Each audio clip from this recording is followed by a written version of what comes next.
Today for Devotions with Daniella, we are reading Generation Hope, How Inclusive Economics Can Help Us All Thrive.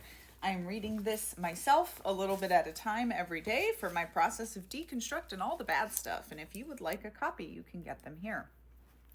It's a chapter called Normalized Gambling. 2 decades into the 21st century, banks are slowly beginning to realize the need to educate their customers and help them better manage their finances. This has largely happened due to the heavy fines issued to banks for mis-selling products. In 2020, U.S. banks made $19 billion from their credit card portfolios. The vast majority of it came from the poorest consumers, those who revolve credit on their cards rather than paying it off in full. In 2018, British banks made $160 million from account fees, and 80% of that came from the poorest 20% of people living in the UK. After 10 years of activism by Martin Lewis, founder of MoneySavingExpert.com, the Financial Conduct Authority finally cracked down on unfair bank charges in 2019 to some extent, banning fixed daily and monthly overdraft fees and replacing them with a single interest rate. But it highlights the conflict of interest at play. As a bank, why would you want to educate your customers and thereby reduce your income gained by their mistakes? If there was ever any doubt whose side the banks are on. But truthfully, they aren't even on the rich people's side. Despite all perks offered to the rich, bankers' greed to make more and more money often see them ripping off their rich and wealthy customers too, so long as the rich are unaware of what's going on. Michael Lewis masterfully unpacks how they do this in his book, Flash Boys, A Wall Street Revolt. They have introduced so much complexity that even the majority of people working at the bank have no clue what's actually going on. Ignorance is not so blissful when your money is slowly disappearing into someone else's pockets. Banks, companies, media corporations, governments. The more debt you accumulate on a credit card, the more you'll have to pay back to the credit card company. The more advertisements are out there convincing you to buy a new car, the more money you'll spend on something you could buy secondhand, if you really even needed to replace the car you already had in the first place. When I was 23 years old, a financial advisor conducted a workshop at the company I was working with. I lost focus as he illustrated on a PowerPoint slide the power of compounding. I thought to myself, I'm going to be an entrepreneur. I'm going to make millions. I don't need to do any of this. 5 years later, when I was working on my first startup, a friend tried to tell me the same things about compound interest. Not only did my same old beliefs kick in, but they were further validated as I was now on my entrepreneurial journey. Any day now, I would hit my proverbial jackpot.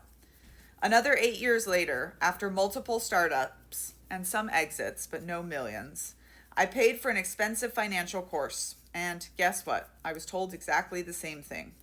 The only difference was that I had lost 13 years of compounding by that point. To illustrate the power of compounding, if I had simply saved $100 a month for 13 years, an amount I could have afforded, I would have saved $15,600. Had I invested it each month with a 10% return, that money would have more than doubled to $32,160.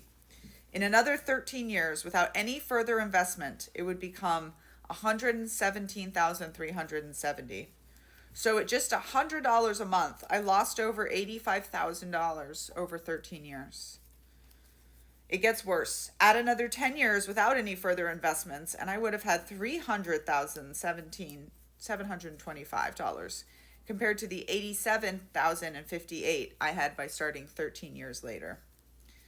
In April 2002, I gave a guest lecture at a top-tier business school in the UK. I asked the students, who on average were in their 30s, how many of them had auto savings set up. 50% said they did, while the other 50% chose the YOLO budgeting method. You only live once. Eager to make up for lost compounding time, I decided to start trading in the stock market. I hadn't bought and sold stocks for 15 years. I stopped when I realized that buying and selling stocks was just gambling. But the bull market rally pulled me in. And to goose up my returns, I decided to trade on margin, where you only have to put in 1 to 5% of the capital, but all gains or losses are yours. I started with $800 and it was going really well. In 5 months, I had put in a total of 30,000 and had made roughly 90,000. I kept rolling over all my profits, so at that point I had a leveraged portfolio of 1.6 million loaded up with the FAANG plus stocks and the S&P 500 index. By earnings seasons at the end of January 2018, I was anticipating the market to go up. An increase of a few percent was all I needed to double my profits, after which I planned to scale back, or so I thought.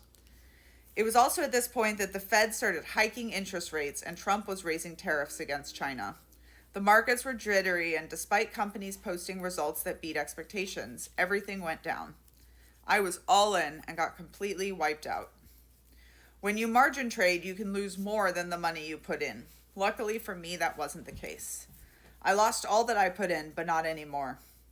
No doubt it was a difficult few days and weeks for me, but spare a thought for Alex Kearns and his family.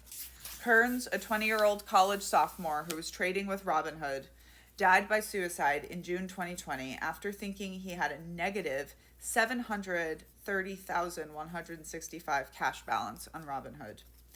Before he took his life, Kearns made 3 attempts to contact Robinhood customer service regarding the massive underwater balances, but his messages were met with automated replies.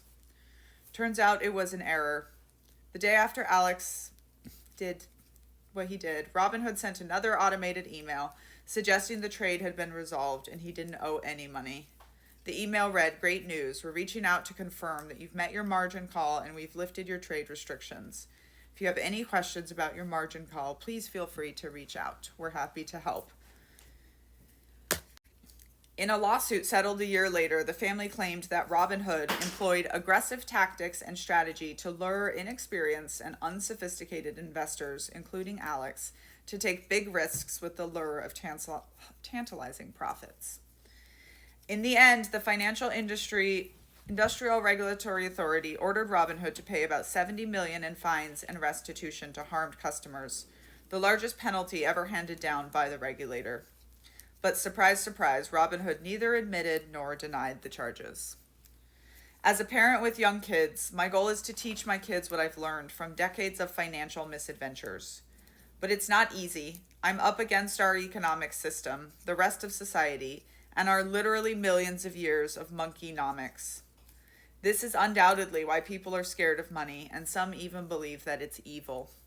All the financial jargon makes it hard to understand what's really going on.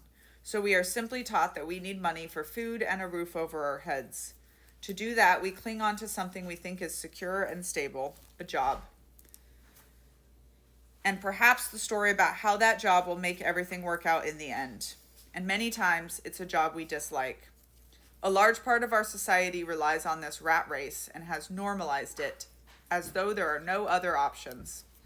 The sad truth is that we've been conditioned to focus so hard on survival, we don't even see the option to thrive. The good news is, once we see it, we realize we can set our own selves free. Now, this is all a little bit heavy, so let's lighten things up with a joke from Grace. That will be for next time.